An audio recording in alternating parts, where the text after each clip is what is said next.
Well, holy shit. I actually managed to do it. After procrastinating for ages, I finally managed to produce an audiobook version of the Lunatic Fringe book. It's currently available on all Amazon sites, audible.com, and shortly on iTunes. And if you're the page-turning type, it's also, of course, still available in Kindle form, paperback, and hardback on Amazon. 10 hours and 10 years worth of Blue Skies Magazine's articles, all available to you right fucking now, including a few author's notes and even an apology or two. Enjoy.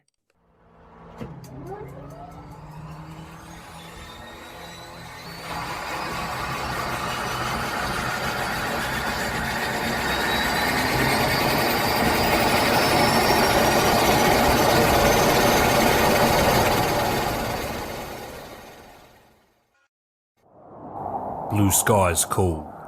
They seduce us, pulling us irresistibly upwards, reminding us to fly our own line, on our wings, and in life. We are the seekers, adventurers, being one with the air, feeling everything and nothing at once. That's the magic we chase. Follow the call.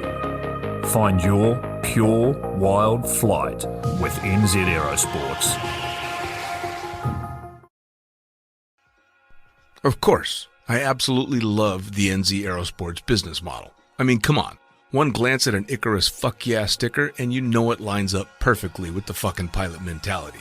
But outside their wonderful use of colorful language and a great company vibe, there's a long list of reasons to say NZ Aerosports fuck yeah. NZ Aerosports blows me away right out of the gate as a canopy manufacturer with a bold offer.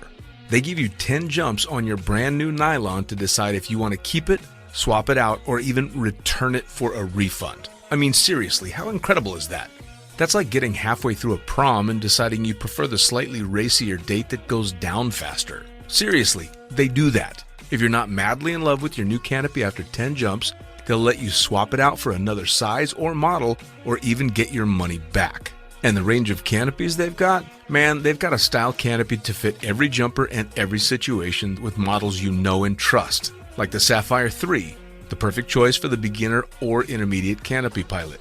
The Crossfire 3, when you're ready to kick it up that elliptical notch. The JFX 2, if you're looking to up your new swoop game.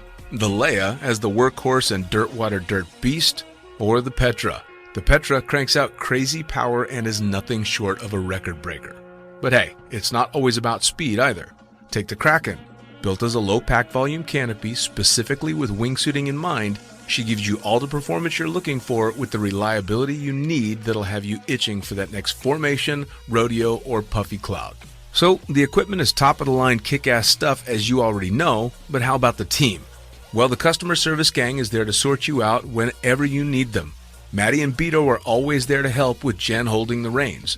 They're available for you at sales@nzaerosports.com, and they've got a kick-ass live chat tool on the website if you're wanting to hit someone up right away. These are the crew you're going to want to talk to get those custom orders in. With the stock nylon, once you know what you want, they'll have that shit on a FedEx truck as soon as the credit card machine says approved and get you in the air in no time. For your custom orders, you'll be able to get a time frame for building and shipping when you design it, so get to it. And demos. They've got demos in the US available from their partner Rock Sky Market. The whole US demo fleet is there with Sapphire 3, Crossfire 3, Kraken, JFX2, and Leia canopies in a range of sizes. They also offer student and tandem demos in the US. Bottom line, every step of the way, NZ Aerosports is there to get you what you need, and I personally couldn't be happier to be teamed up with them here on Lunatic Fringe. And now, time to get started with Lunatic Fringe Into the Void, brought to you proudly by NZ Aerosports. Fuck yeah!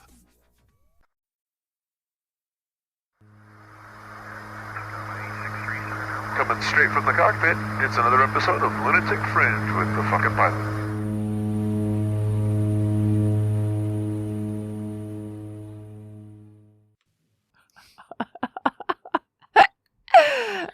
Okay. Glad I can turn that down. Ready, set, go.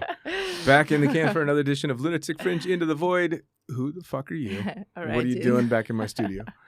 Yeah, how many more podcasts do you need to do to finally remember my name? Well, my name is Olga, and I'm one of those badass skydivers that you invite to a studio to interview. Yes. So very cool. So you're a badass skydiver. You jump out of airplanes, Yeah. and that's it? Well, yeah, that's pretty much it. I do a lot of cool shit, I think, but skydiving is probably the main agenda in my life. That's the primary. Yeah. That's Okay. primary. So how did you, let's recap for people that haven't heard you before. How did you get started in jumping? I've started jumping round parachutes 14 years ago, just on a military base, just jumped once, didn't break my legs, was really amazed by that. I was like, fuck, I want to do it every day of my life. I want to become an instructor. Had no clue about skydiving as a sport or that it's like free fly or wingsuiting or canopy piloting or any of those. I just thought that is as good as it can get, is jumping out of the Antonov 2 with a round parachute, static line, and, Right. you know, just fly with whatever direction this parachute flies you. Sure. Just land however you can land, like a bag of potato. Well, now, if memory serves, you were not the only person surprised that you didn't break your legs. Yeah, Like, weren't there a lot of people that were surprised that you did? You had a rough start to the sport, didn't you? I did. I didn't. I don't think it's just the start, though. I think it was quite a journey in my case. Yeah, it has been. For sure. Well, keep going. Keep going. Yeah, so after I landed, I was like, man, I really want to do this. I want to do this for living. I want to just get into the sport and jump again and again and again. And I started researching, and I found the drop zone. The nearest one was 500 kilometers away from where I used to live, which was Ukrainian drop zone in Borodyanka. And that was it for me. I was just driving every Friday. I would just pack my bags beforehand, finish job, just get in the car and drive 500 kilometers to spend the whole weekend at the drop zone. And it didn't matter really, like, because we didn't have these fancy applications back then with a weather forecast. So you just go. Sure. If it's pouring rain, no, it doesn't matter. You just go there, because if you're at the drop zone, you have a chance to skydive, you know. So Sure. you would go there, and I'd spend there Saturday, Sunday, and Sunday evening, one beer for the road and jump in the car 500 kilometers back home, sleep a couple of hours, and start the working week. And yeah, that's pretty much it. There was 3 years of my life like that. Well, and you were a working professional at the time, too, weren't you? Yeah, I was managing one of the biggest travel companies, so it was nothing skydiving or extreme sport related. Like good money, good job, high heels, red lipstick, pretty cool, fancy lifestyle, which I liked a lot. Sure. But obviously, like skydiving drew me in way more. Sure. And at some point, I had to make a decision. And I think like the breaking point was when I had 3 cell phones next to me, and it was a New Year Eve, and all 3 were ringing, and everyone was just cheering for the new year. And I was like, fuck, I just cannot do that anymore, Yeah. you know? Yeah. And and the same year, I just went to Spain, skydive in Puria Brava, and converted my tandem rating that I had from Russian company into USPA. Came back and got the offer to go to Greece and work as a skydiving instructor, to work as a tandem instructor in Greece. Nice. And I was like, I'm not sure, because like I wasn't promised any good money there, and my lifestyle was pretty much what my mom wanted for me. You know, like you have Right. a university degree, you have a company that you manage, you have the money, you don't ever look at the prices in the shop when you go, and you just buy shit. Sure. But yeah, like after the situation with the cell phones, and like it's just, I couldn't stop thinking about that offer. So in June, I sold my share, and I just quit my job and packed my bag and moved to Greece. It was economical suicide, I have to say. Like, Sure. Well, I mean, to decide to become a professional skydiver is to accept the fact that you're not going to make a fuckload of money. Well, you can't do it now. Now I know. Well, not fuckload of money, but it's survivable. Yeah, no, you can live a nice life now as a working skydiver, depending on where you are For and how sure. weather dependent you are. But you're never gonna make business professional kind of money. No, for sure. No, unless you bought a Bitcoin there. You're just Yeah. a skydiver with a couple of Bitcoins. But for me back then, I was living off my credit card that I still had, and I didn't realize how fast I spent all my money, because there were not a lot of jumps, and we would jump only the weekend. So it's like 3 days. Right. We would drive. We would live in Kifisia next to Athens, and then we would would just go to the drop zone, which is like 1.5 hour drive, and would do like 5-6 jumps over the weekend. So you make like 75 euro to 150 euro that you have to survive for a week, right? So, and that was a moment when I quit smoking, like because I was smoking cigarettes back then, and I just couldn't afford it. The pack was like 7 euro. I'm like, fuck, just like, I just cannot afford it. That, like literally, the wine would be like 1.5 euro for a liter, and the pack of cigarettes 7 euro. I'm like, I'll drink. Yeah, fair enough. Fair enough. I mean, it's a hell of a choice. What did your mom think about it? Oh, she like in the beginning, she was like, "No, man." I mean, like imagine for the mom, she was so proud of me achieving this, having 2 universities degrees, you know, like having a company, being ahead of a very big travel company in my country. So for her, it was a pride that my daughter achieved something in this age, you know, and then. And then seeing me taking this path, and skydiving wasn't as mainstream as it is right now. So like my mom also probably thought that skydiving is that what I did for the first jump, you know, jumping out of the plane with a round parachute. Sure. She's like, oh, you're going to work with the military? So I'm like, no, Mom. Like at the end of the day, I've been raised to make my own decisions and to be responsible for them myself. So like it didn't take her long to realize that if I made a decision, like I'm going to go with it. Sure. So she was like, okay, well, you know, like you can always come back. You always have a corner here and you have a bed. You always got a spot. Yeah. Well, that's the nice thing about family. You always got somewhere to go back to. Yeah, that's, for sure. That's amazing. Yeah. So you end up working in the sport and obviously you end up doing pretty good in the sport. How did you start to slide towards wanting to compete? Funny enough that competitive, well, I am competitive by nature. You? Yeah. No. No way, right? No. You wouldn't say so, No. right? But like canopy piloting, it was the first jump that I was doing as an IFF student. I was like, you know, big, this rig that it hangs below my knees and the helmet with a big radio and antenna like sticking out like a unicorn, you know, like looking very professional, walking into the airplane for my first ever AFF jump. And the guy, Seva Bedrin, from Ukraine as well, he was just swooping with his velocity in front of me, just like psh, so fast. And I was looking at it, I'm like, I want to do that. What is that? I want to do that. And my instructor at the time, he was like, well, yeah, okay, let's get you through the course first. Okay, just walk in the plane. Just jump out, just let's land.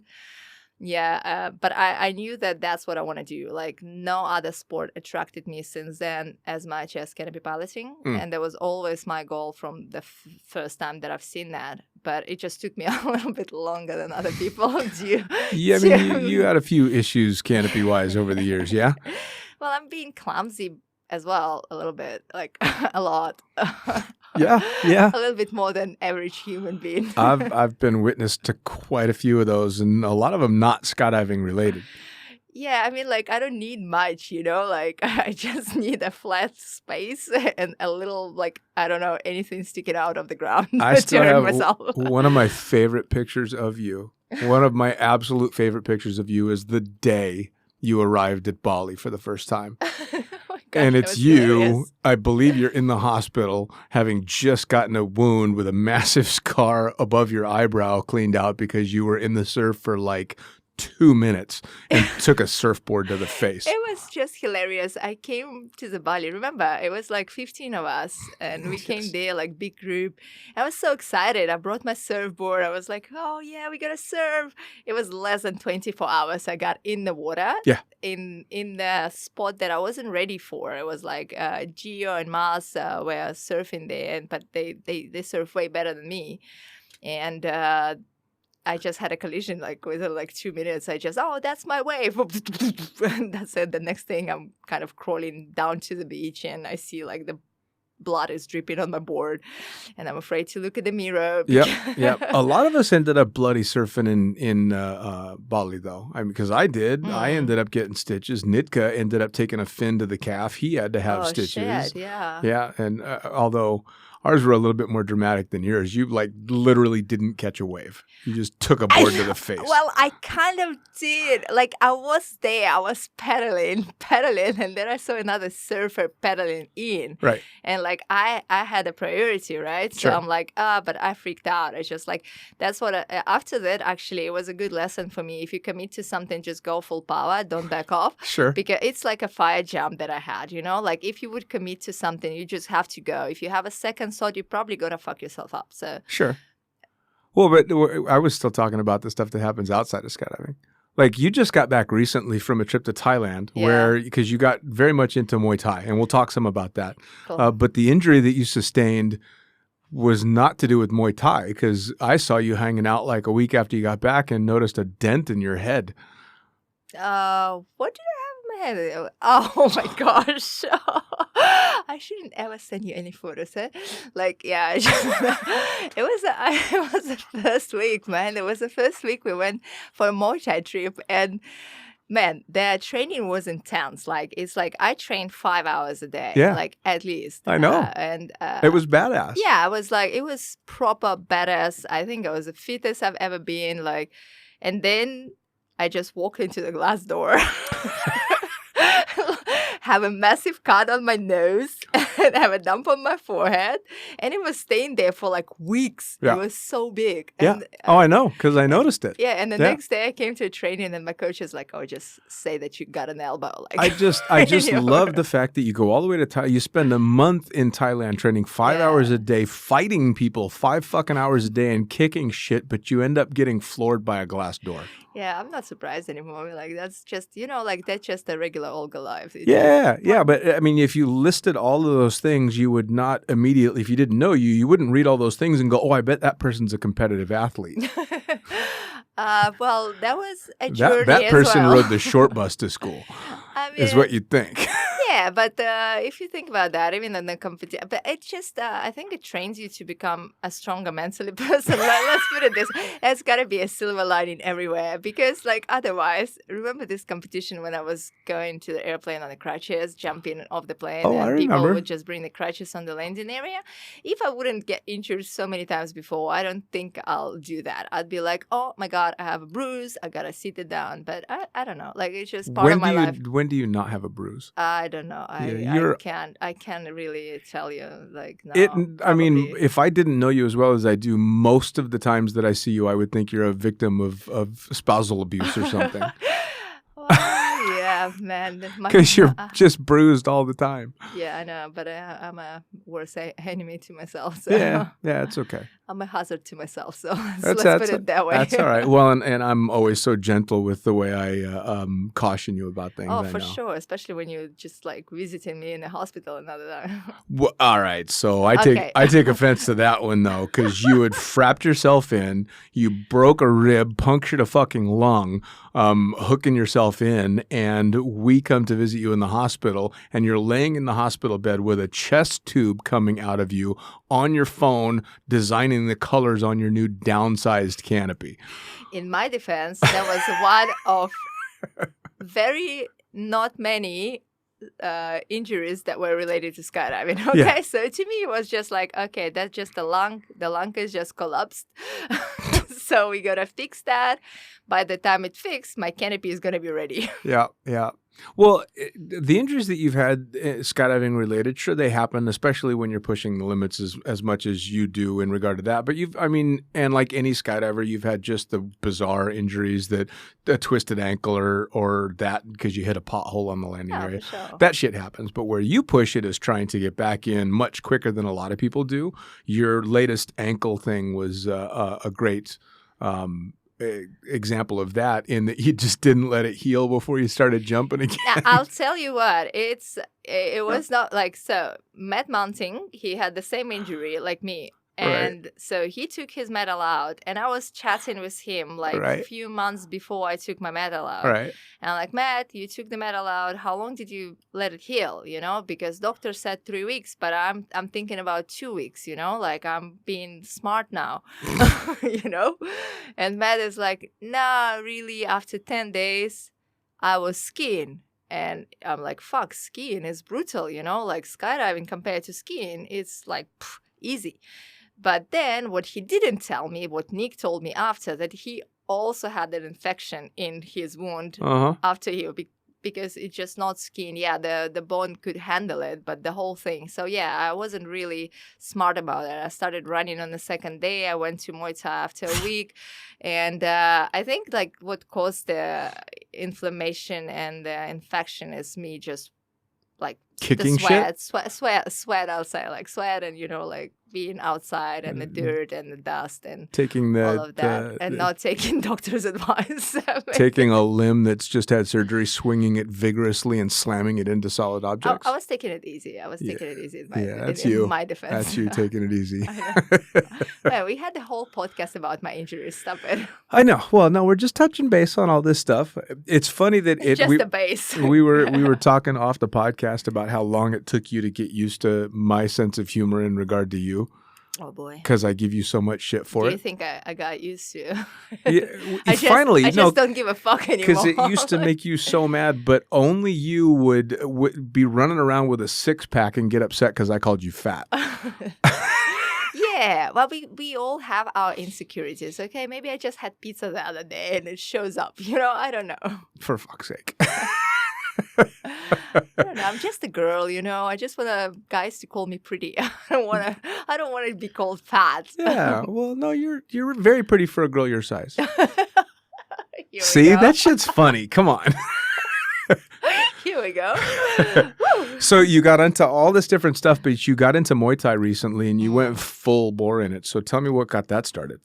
So, well, it was a recent situation of myself with having a Belarusian passport and all the athletes with Russian passport, all the holders of those passports. We were banned from all the international world competitions. So I realized that I'm not going to the World Games. And the World Games was always to me like a pinnacle. Like, I think it's a pinnacle to everyone. It's like Olympic Games, you know, to go to the event like this, that's what every athlete should aim for. Sure. That's the highest that you can go and the best competition you can get. But, well, I got very depressed, over that. And my mom died, so I did not know what to do with myself. Like, I was, just in a very dark place. But, how you see the situation is always a choice.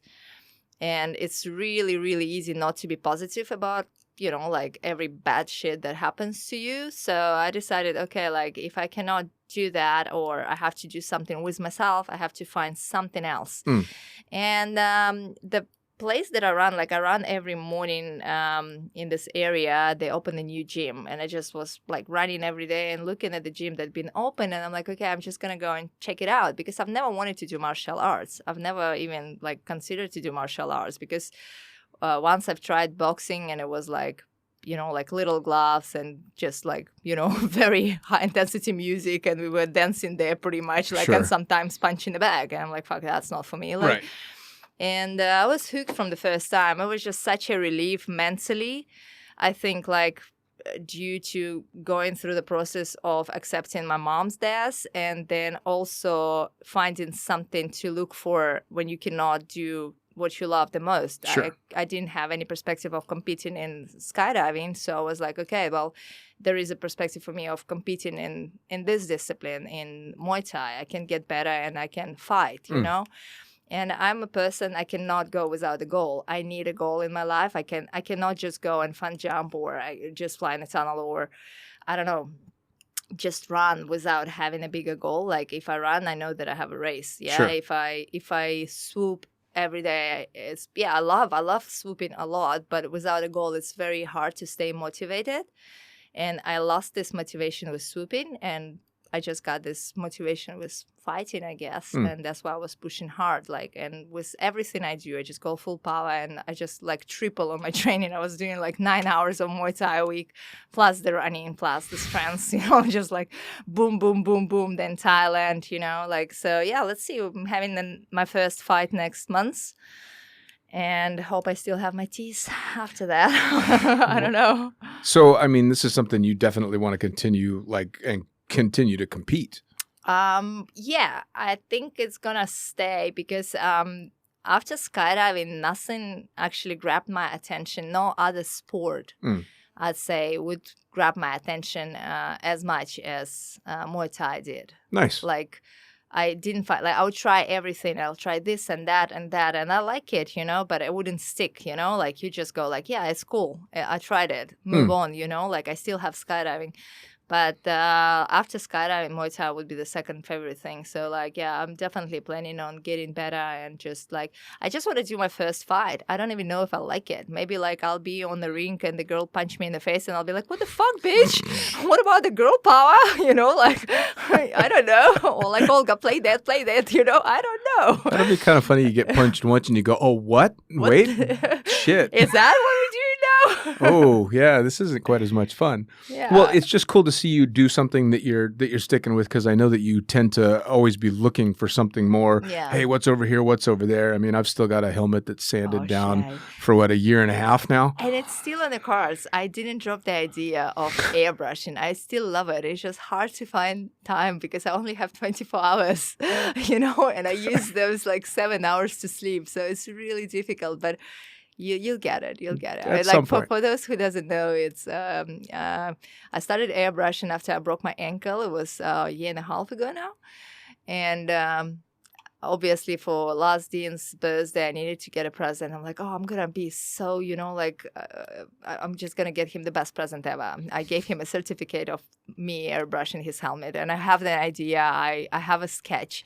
I just don't have the time to do that. But I have limited time now, right? So Yeah. I need to. Yeah, then need you to have get the my helmet shit together. all sanded And- down and Yeah, I started it. It's just like I start a lot of things in my life. Right? Doesn't mean I finish them. Yeah, fair enough. Well, but so the Muay Thai and all that stuff kind of got you over the hump and through a tough time, Yeah. and especially because you weren't able to travel. So you were stuck in the Middle East and weren't able to really do anything Yeah. until recently. You actually, through the help of one of our good friends, got to get out and travel because nobody in the world wants you guys right now. Yeah, right. So yeah, that was a heartbreaking situation in a way, but then also the proof of how amazing our skydiving community is. Yeah. Like that's a thing, like that's what drives us in, and we stay. we stick together. Yeah. So yeah, like I wanted to attend. I knew that the worlds are not on the cards anymore. So, but I thought I'll be able to do at least 3 competitions this year. So I was planning to compete in Italy in Skydive Ravenna. Skydive pull out. You like that one? And then I wanted to do Danish nationals in Denmark, and then I wanted to do Pink Open. This competition I wouldn't miss ever. Like that's the best swoop competition that you can get. So anyone out there who is planning to do that competition, like Pink is the one. This is a place. It's like unofficial world meet because everyone is there. We had 72 competitors this year. It's a lot of people. Sure. So I was applying for Italian visa, and the visa was denied with no explanation. And I'm like, oh shit, I had like 5 visas to Italy before. Like, what the fuck? And I gave up on idea. I was like, okay, never mind. I'm not traveling to Europe. So I applied for Thai visa to go and train Muay Thai because with my passport, I even need to apply in the embassy for the Thai visa. I cannot just show up there and get a visa on arrival. I have the same process, proof. Right. Yeah.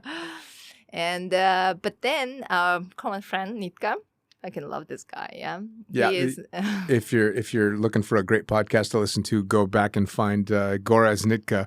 yeah. Did one. Jesus, a year and a half ago. But yeah, please go ahead. Yeah. Oh, amazing guy.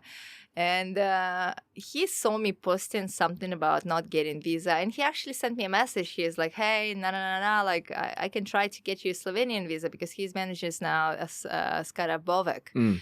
And obviously, like I thought, if I'll get the visa, I will stop in Bovik anyway because I absolutely love the place. I think it's one of the most beautiful places to skydive, and just not to skydive as well, to hike, to do rafting, whatever, any like active sports. Sure. It's a really beautiful place to be. And I'm like, well, okay, let's try. And I didn't have any expectation because I was sure that I'm not going to get it. But he pulled some strings. Well, he did pretty much impossible. Like it was really difficult. He spent a lot of time and energy on it.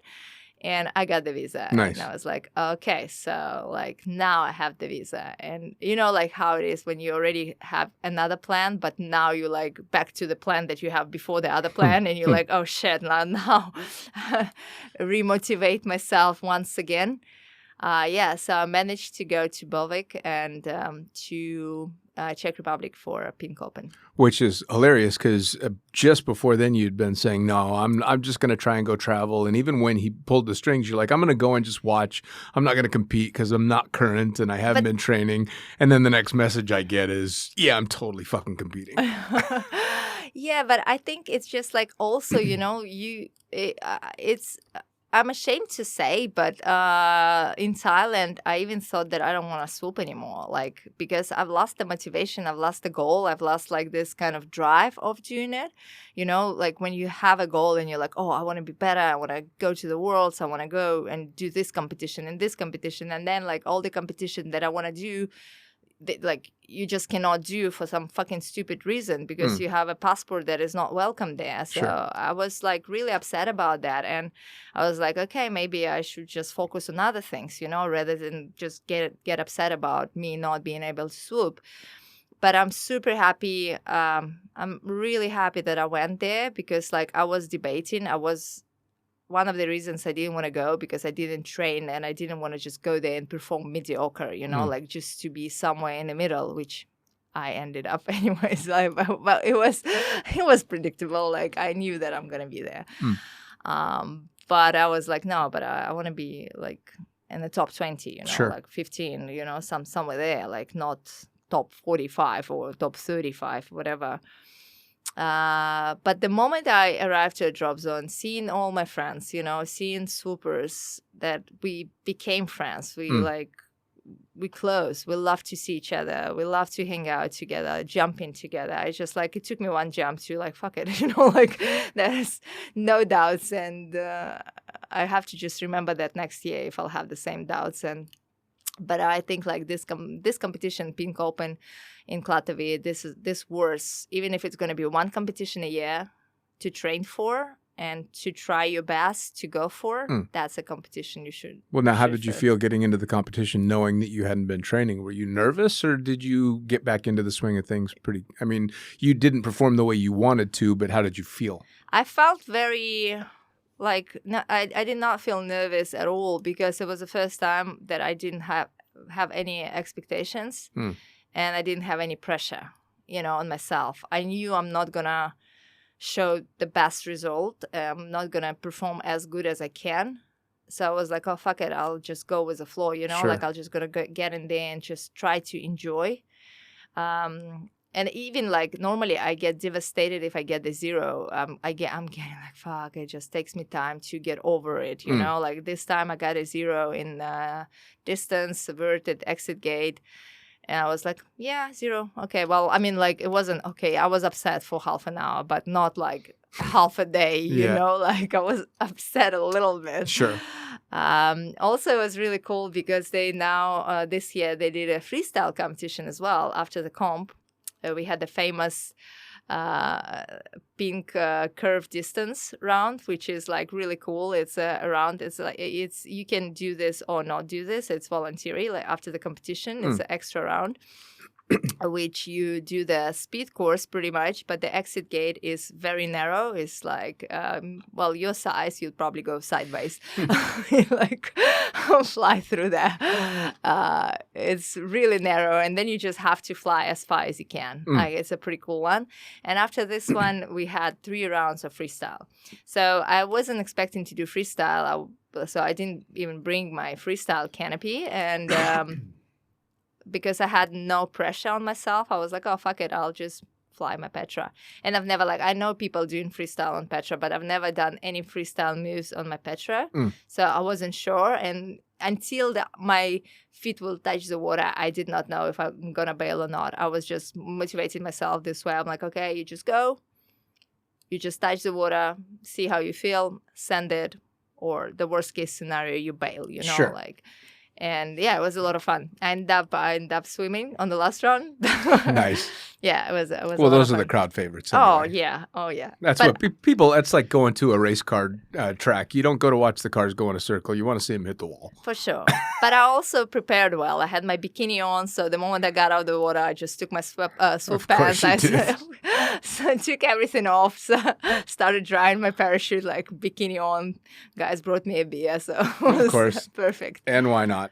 Well, and so your visa and timing with that worked out really well too, because you were able to be in the region for a tribute, which was really special. Yes, it was really amazing. In Bovik, actually, a lot of us came there. It was like 22 of us there at the time. So on the 4th of August, we went for the hike to Monte Chemin. It's the mountain where Matt Munting died. And we went there to put a plate with his name there and just to do the hike that he did. Petra was there, his wife, and lots of friends, like Nick, Dana, Sarah, like a lot, Mas. Sure. So it was an amazing hike, man, I have to say. Like, it's so beautiful. It was really technical as well. Some of the girls never done anything like that. Like Dana and Sarah, like they've never done anything like that. So it was pretty cool to see that the whole crew, all 22 people, were going and supporting each other until we got to the top. Nice. Which is 2,500 meters. Nice. Yeah, but we started high, so I think the elevation that we did was about like 1,100 or something like that. Still a hell of a Yeah, hike. it's a lot. It took us like up and down. It took us about 6 hours. Yeah, so we went there, we put the plate with his name, and it was just one of the moments we were sitting talking about Matt and telling stories about him, and it was just like a huge eagle just flying above us. And at this moment, everyone went silent, it was like a sign that he is there with us, like looking at all of his friends and just flying there. Yeah, it was one of the beautiful moments. One of the cool things that I've seen, especially with all the stuff online that's been posted about Matt, is how it's all super happy stuff. Yeah. There's no bummer remembrances. It's all, oh my God, this was amazing, that was amazing. Everybody's starting out with broy this and all these fucking great stories that are just fantastic. So to be able to go there specifically with that crew, and especially with Petra, his wife, to be able to do that's just awesome. Yeah, that was very special. That was a very special moment. I think like each and every of us felt that.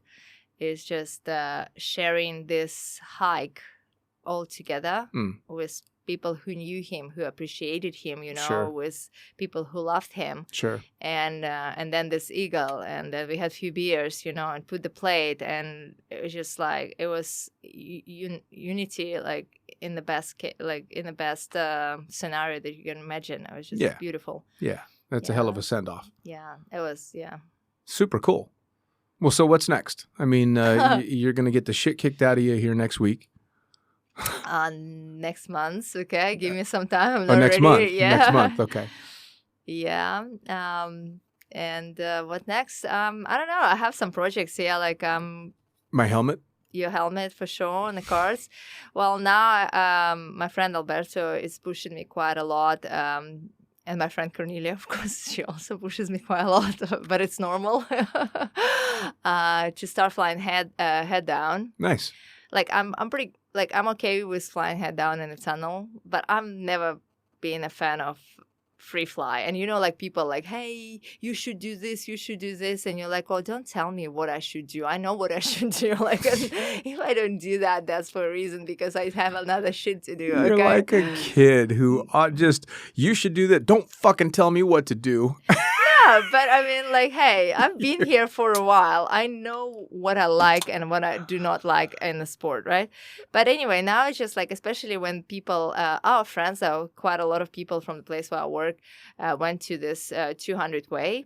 That unfortunately they didn't build it, but it was a lot of effort and commitment that I've seen from my friends. Sure. Putting all this money into the tunnel, and like all the jumps that they did, all the weekends that they spent just jumping, all the trials that they went. It was admiring. Like, I admire that. It's like, it reminds me of me starting swooping and trying to get on every single day off and just swoop, Sure.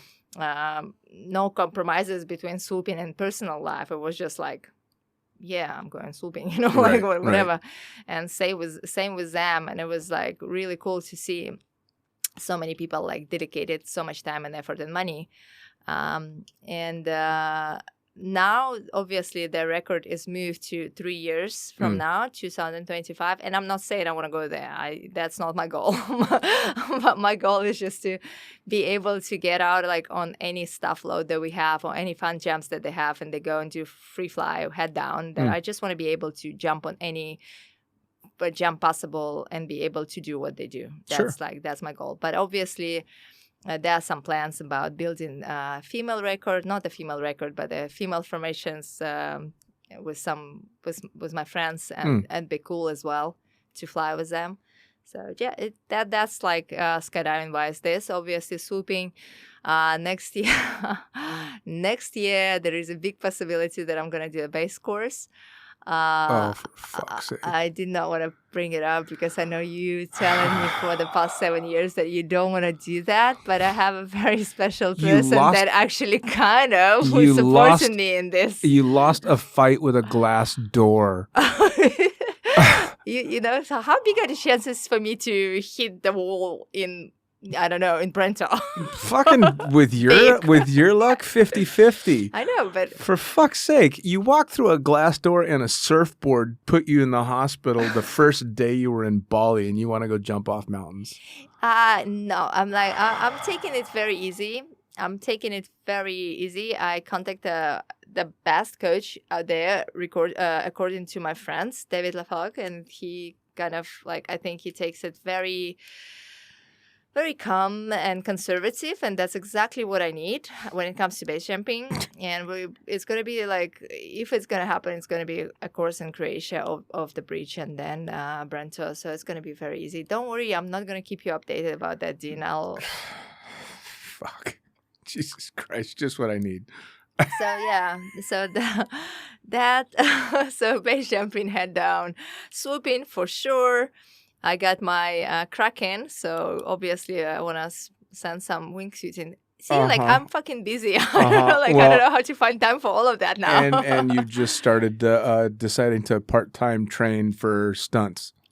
It's really cool. Like it was just happening beforehand. It's not a new thing in my life. I think we've been like talking about that a little bit few years back. I did one stunt. I think was it 3 years ago? Was it 3 or? It was before COVID, so it was like must be 3 years. Yeah. Probably 3 years ago. And it was really funny because the stunt was, it was few jumps. One jump was me and another guy like having a fight in the sky. And oh my gosh, being an experienced skydiver, you think you can do anything in the sky. But when you have to actually throw your hands and legs and fight another person, we were so unstable. We were just all over the place. I was like freaking out at some point. I'm like, I don't even know how to gain stability now anymore. Like sitting on top of him, throwing my wrist, and it doesn't go where I want it to go, you know. It was fun. And then I had to do a tandem jump, and basically I was just facing in, how do you call it, face-to-face tandem, yeah? But like I've done face-to-face when I was tandem instructor. I've never been a customer, like a passenger, yeah? And I was kind of scared because, I mean, that's not, you don't have any control, and any experienced skydiver will tell you, like, doing tandem as a passenger, that's not... Sucks. It sucks. Yeah. It sucks in so many ways, especially when you're facing the person. You don't even know what's going on. Like, that's so fucked up. But after that, I had, I gained friendship with a stunt coordinator, and we've been in contact, and he always wanted me to kind of come and do some stunts. I've never had time for that. And now, like, he finally invited me for stunt training, and I went there, and obviously I'm fit enough and I can do cool shit. So I just need to not to fight, but pretend to fight. So, so we'll see where it goes. It's one of the, but I don't know if I'll just be able to fit it in all the adventures and all the stuff that I have on my list. But yeah, one of those. So not that much, right? Like, what is it? Head down, base, wingsuit, canopy piloting, Muay Thai, airbrushing, stunt, That's it. And running. Oh yeah, and running because I'm doing an ultra marathon in October, 63 kilometers. But I'm not just doing that because in Cappadocia in Turkey they have it's a beautiful place. If someone doesn't know about this place, it's a beautiful place where they have a lot of balloons taking off every sunrise. And it's just like you look and it's just like hundreds of hot air balloons over there. So I'm planning to do a jump there as well, probably after ultramarathon, in case if I break my leg or something. Just that's on the agenda as well. So that's kind of. Well, you definitely have to try and plan those things for worst case scenario. Okay, I'm going to do this one first, so if I fuck this one up, it doesn't ruin anything else. Yeah, but that's a management of knowing myself, knowing my clumsiness. Do you have this word in English? Yeah. Well, that was like when I did the trek to Everest for like the month before I left for the trek. I stopped jumping. Oh, yeah, I was like, remember. I'm like, no, because I know what happens. I'm going to come in and fucking do some shitty ass landing and twist an ankle right before I go on this epic fucking trek. Yeah. And so I stopped doing all of that shit. So it's important. That is interesting. Like I've noticed many skydivers before they take holidays, like you can watch them like on a landing. Normally, like you'd go and do some freestyle move on the landing if you're doing a camera jump, right? Or just a fun jump. And then you see them just landing very conservative and you're like, what the fuck is going on? And like, oh, but I'm leaving my holidays in 2 days. I don't want to fuck myself up. Absolutely. Well, it's because we know, man, Murphy's Law. It's a guarantee. When are you going to fuck yourself up? Right when it's going to affect you the worst. Absolutely. Yeah. Without a doubt. Yeah. So, yeah, no, I can understand. Well, yeah, it sounds like I'm lucky I even get you in to sit in front of the microphone at all with as busy as you are. Yeah, well, yeah, I make time for my friends. And that's the end of the season, like a summer, so it just... Yeah, well, that's the other thing too, right? Is you're getting ready to go back to full-time, crazy busy work. Yeah. I mean, I'm happy about that because my bank account is screaming to go back to work. It's just like, like, hey, Olga, just work as much as you can. Also, like the parachutes nowadays are very expensive and they don't last long anyways. Sure. With the amount I jump. So, it's going to be crazy busy, which is okay. It's something to get used to in a few days, and then like the paycheck is great, and I love my job, don't get me wrong, like I'm jumping out of the plane, like tell me what I cannot do, I'm making money jumping out of the plane.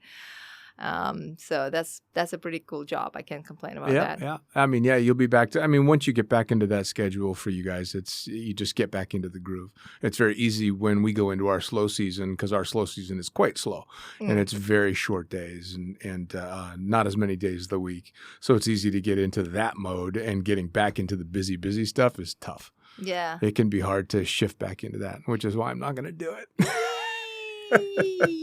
Excited. Tell a bit more about your adventure now. Oh, I'm fucking retiring. That's it, man. There's nothing to tell.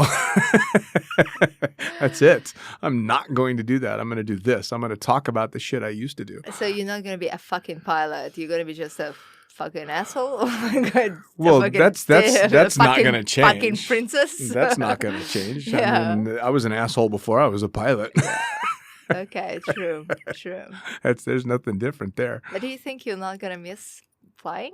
Well, I'm not going to never fly a plane again. Yeah. I'm just not going to do it full time anymore. Okay. I can still take contract work and stuff. I just rolled through 14,000 hours. That's enough. That's a lot of hours. I did the math between the flying and the jumping. I've spent like 2.5 years in the air. Wow. I'm good. That's a lot. Yeah. That's insane, though, because I remember you just did your 10 hours. When was it? Like not that long ago. My 10,000 hours? Yeah. That was 10,000 otter hours. Oh, okay. Yeah. Okay, yeah. Yeah, that's just in that plane. So I've got 10,000 otter hours, but I just rolled through 14,000 total. And I've got probably just shy of 11,000 hours in the otter. Wow. That's enough. That's a lot. I'll let somebody else fly for a while. Yeah, when I was doing the math the other day, and I was calculating how many months of my life I'm spending in the plane. Yeah. And I don't remember by now by heart. I'll post it on Instagram, guys. At sky _unka. No, but it was insane amount of not days, months. Oh, yeah. Well, that's why I said 2.5 years for me, yeah. because it's not just the amount of time that I've flown, but it's all the time I spent sitting in the plane and then all my time in free falling under canopy. Yeah. It's 2.5 fucking years. Imagine man. of your life. And yeah. then that's and for every skydiver out there, like we probably spent an average like what 12. Okay, let's take 12 minutes, right? Yeah. We're not taking the unlucky people that I've been also flying, jumping off Cessna 182 that Sure. takes like half an hour to get up, and then you can add another extra year Sure. to all this. Well, yeah, I month. mean, I had like 1,000, no more than 1,000, probably 1,500 Cessna jumps Yeah. at least. So, yeah, and that's dramatically longer, especially if you're going above 10,000 feet. Exactly. Yeah. And I mean, as far as time-wise, flying-wise, and jumping-wise, I'm still probably somewhere in the middle of the like high-end guys, but that's a lot of time. That's a lot. So, of time, yeah, I'll be okay on the ground for a little while.